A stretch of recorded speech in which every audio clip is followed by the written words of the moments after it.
Mbaniriza mwenna nembeebaza gyonna gye mukola era n'ennyongera okubaaniriza mu katabo kaffe Olugendo lw'obulamu n'ekitundu ekisooka eky'essuula yaffe ey'amakumi 25 amagombe gansakira obubudamu efundikira akatabo kaffe kano. Wabula nina essanyu okubategeeza nti ate ke tubaleetera era ke tuzzaako ko kanjawulo ku bonna bwe twali tubaleetedde. Kansooke ndeka ebyokusima gye tutannatuuka ate nkujjukizeeko we twakoma mu ssuula eyayita ennyanja emmira nsobole okukugatta ku by'olwaleero ng'ojjukidde bulungi. Mu eyo oluvannyuma lwa munnaffe keweerimidde okutetenkanya asomoka ennyanja tulaba nga Mukama amuyamba akaato akaali kamwekyangiddeko mu kusooka ne kasimbula bw'atyo ne yeesogga amazzi. Wabula oluvannyuma lw'okuyingira mu nnyanja ekiwera amaanyi agakuba enkasi gaatuuka ne gamukeewa kwe kusalawo asooka awummulemu. Naye yali akawummuza enkasi ate omuyaga ne gutandika okwetawulira ku nnyanja. Wano tulaba nga asalawo asimbule wabula yali tanneeyongerayo kiwanvu ejjengo ne likuba akaato mwe yali ne likajjuza amazzi. Wabula mu kaseera ako ate gwe yali naye yali yamaze dda okufa. Ng'akyali mu kusoberwa yalengera obwato obutaali wala n'aleekaana ng'ayita abaaliko okumuyamba, naye yatuuka kubbira nga tategedde oba baali bawulidde. Era essuula eyo twagiwunzikira ng'ennyanja emumira awamu n'omulambo gwa munne kwe yali yeesibye ng'alowooza nti gwa kumutangira okubbira. Ndowooza nti ojjukidde bulungi. Kati kankusaba onzikirize nkwongereyo n'ekitundu kyaffe ekisooka eky'essuula eno ey'amakumi 25 amagombe gansakira obubudamu.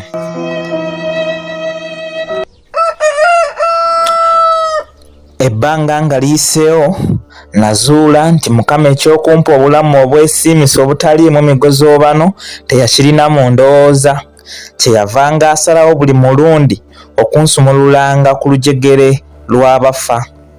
Anti guno gwali mulundi kyenkana gwa kutaano ng'emagombe ensimbayo kitooke. Anti ne ku guno nagenda okudda engulu wakati mu kukotyonko kirambusikoondose nga ndi wakati mu basajja ebifuba be byabambaala. Nga naakafunamu olungubanguba natandika okubuuza ebijjuza mwe nali nfiiridde wabula wadde naddibwamu naye yali anziramu nga ku maaso afaanana bwe twayombye. Mu bye nali njayaanira okumanya mwalimu ekifo mwe nali, engeri gye nali ntuuseemu kwogatta n'empeekera z'ebibuuzo ebirala ebyekuusa ku bino. Nategeezebwa nti gwe nali naye era eyali afudde yali munne wa bano eyali agenze ku nnyanja okutega akatimba, wabula nti baakanya kumulinda akomewo nga tebalaba, era nti ekyavaamu kusalawo kugenda kumuwenja buseenene.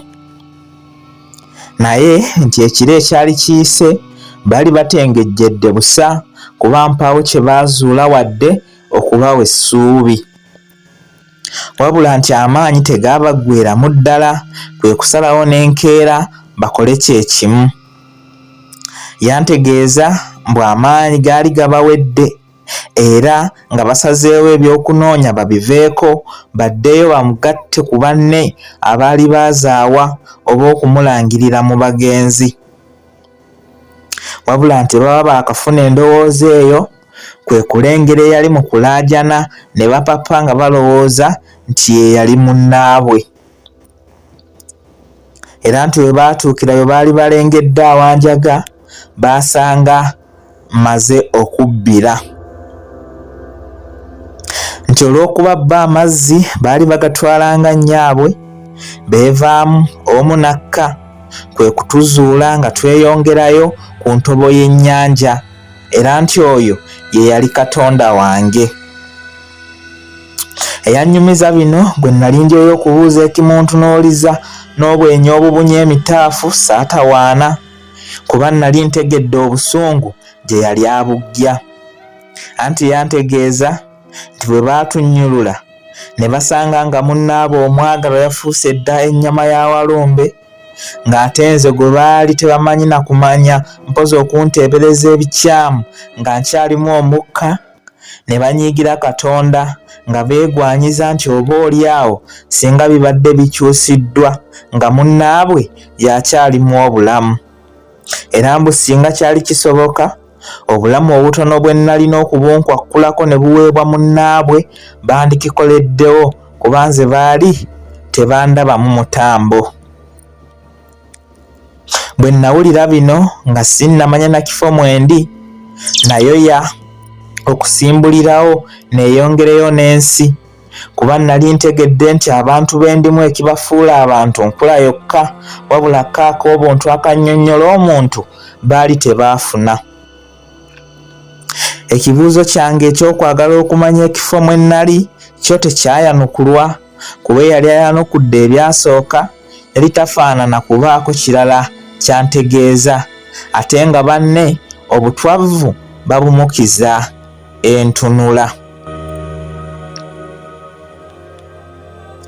Luno olunaku nalufundikira bwe ntyo wakati mu kwemulugunyiza Mukama, anti nga ndaba okuva ewaali wafugwa mawanda gye nali nzirusa obuddusi, enjawulo waalina ntono nnyo kyenkana butabeererawo ddala ku gye nali nzirukidde. Enkeera nava gye nali nsuziddwa ne neetaba kumu n'abaali mu kukungubaga, wabula nga buli antunula gye ndi antunuuliza bibuuzo. Era kino kyampa okubeera mu mbeera y'okwebwalabwala ng'amaaso sigajja ku ttaka ng'omunjega era eyazzizza ogw'ensonyi, anti nga nfaanana omuwawaabirwa wadde tewaaliwo nnyo nsonga. Mu kaseera ako enteekateeka ezaali ku kitundu zonna zaali zeekuusa ku kuwummuza munnaffe, era nga nange nninze kugobebwa ngende nga mpumpuguma, kuba ekyokugobwa baali bakifaanana, ate nga nange siri mwetegefu kubeera mu bantu bankula eyo.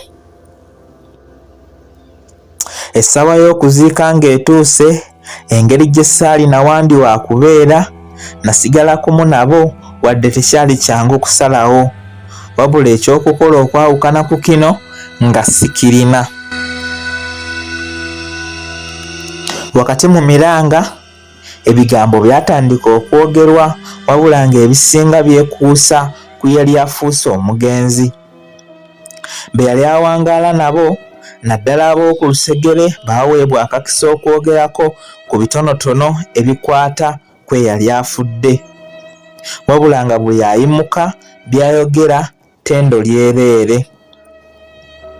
Wadde nze nali simumanyi nnyo, naye ekifaananyi ekyasiigibwa abo abamwogerako kyankuba ennaku eyaleeta ebiyengeyenge mu maaso gange, mpozi n'obusaasizi eri abo abaali bamwagala. Anti nga bwe neefumiitiriza ekisa n'obuntu bulamu obubadde mu ye, sirema kukukkulumira Katonda okusalawo n'atwala abalimu ensa n'aleka abalina egyenjaba nga bayinaayina. Oluvannyuma lw'ebirungi enkumu okwogerwa, eyali mu mitambo gy'omukolo gw'okwerekera munnaffe yayita omu ku baali basembyeyo okwetaba n'omugenzi annyonnyole ku byasembayo. Ampuliriza omulungi, nkusaba onzikirize leero nsooka nkomeko wano n'ekitundu kyaffe ekisooka eky'Essuula esembayo ey'amakumi 25 amagombe gansakira obubudamu. Mpaka omulundi ogunaddako lwe tunadda n'ekitundu kyaffe ekyokubiri eky'Essuula eno yennyini, ate we tufundikira akatabo tubagatteko akatabo akalala. Mubeere bulungi, mweraba.